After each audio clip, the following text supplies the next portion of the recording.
La Confusionnite, pièce qui tourne un peu partout en France, écrite par Colette et Valérie Roumanoff. Et nous sommes en direct avec Catherine Roumanoff, qui elle-même est donc la fille de Colette. Et on peut le dire aussi d'ailleurs, hein, votre sœur, c'est Anne Roumanoff, la célèbre humoriste, pour ceux de ceux qui se posent la question. En plus, il y a bien sûr un air de famille. Alors pourquoi ce nom, la Confusionnite, Catherine Roumanoff, vous qui êtes la costumière de ce spectacle? Eh bien, tout simplement parce que pour les aidants, la maladie d'Alzheimer, c'est avant tout la maladie de la confusion. C'est-à-dire, évidemment, il y a des oublis, il y a des problèmes de mémoire, mais ce qui est vraiment important, c'est la confusion. C'est-à-dire que une chose est prise pour une autre. Et c'est pour ça que c'est important. Par exemple, Colette a écrit beaucoup de livres sur la maladie d'Alzheimer, et notamment L'homme qui tartinait une éponge. Dans cette histoire, en fait, qu'est-ce qui se passe? C'est un homme qui se lève pendant la nuit, qui va dans la cuisine, qui va prendre une éponge qui d'habitude est faite évidemment pour faire la vaisselle et qui va la confondre avec une tartine, et c'est pour ça qu'il va la tartiner.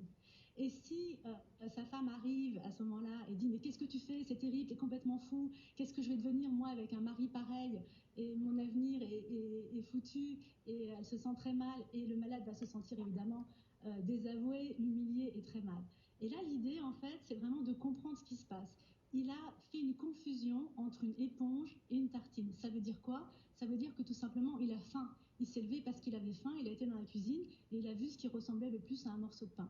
Et donc, l'idée, c'est simplement de lui tartiner une tranche de pain et lui donner et lui retirer délicatement, comme on vient de voir dans la pièce, on lui retire le panier de linge qui n'est pas un panier de linge pour lui donner le bon panier de linge. Et à ce moment-là, c'est reparti pour quelques minutes c'est reparti pour un tour en quelque sorte. Catherine Roumanoff, votre papa Daniel Roumanoff est resté 10 ans à le temps de sa maladie à son domicile avant de décéder en 2015. Et votre maman Colette Roumanoff a toujours été à ses côtés jusqu'au bout. Quelle est la philosophie de votre maman par rapport à cette maladie, à l'accompagnement de votre papa? Alors, elle a réussi en fait à le garder à domicile tout simplement parce qu'elle a rendu justement l'univers lisible, son environnement entièrement lisible, en mettant des pancartes comme on a pu voir dans la pièce pour indiquer où sont les choses, et puis aussi de lui trouver des activités qu'il pouvait encore faire, et il pouvait faire des choses qu'il passionnait comme de la lecture à haute voix, mais à ce moment-là il faut quelqu'un pour l'écouter, ou encore des promenades, ou encore jouer au ping-pong, des choses qu'il ne faisait pas forcément avant parce qu'il y a encore des neurones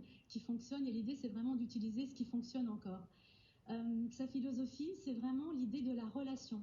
C'est-à-dire qu'on entre en relation avec quelqu'un, et dans la maladie d'Alzheimer, il y a des neurones miroirs qui se mettent en route, un peu comme les enfants. C'est-à-dire que si la personne arrive de bonne humeur, le patient va être de bonne humeur. Si la personne qui est en contact avec elle fait la gueule, le patient va se sentir mal et faire la gueule. Merci. Donc il y a beaucoup de choses à faire à base de relations. Merci beaucoup Catherine Roumanoff pour ce témoignage. Je rappelle, fille d'aidant d'un patient Alzheimer et costumière de la pièce de théâtre La Confusionnite. Il y a un site web, La Confusionnite, pour savoir où cette pièce est jouée. Stéphanie Bonbois, hélas, ce n'est pas comme M. Roumanoff, les patients ne peuvent pas toujours rester à leur domicile jusqu'à leur dernier souffle. À quel moment il faut aller dans un EHPAD ou un établissement spécialisé ou une unité spécialisée au sein des EHPAD?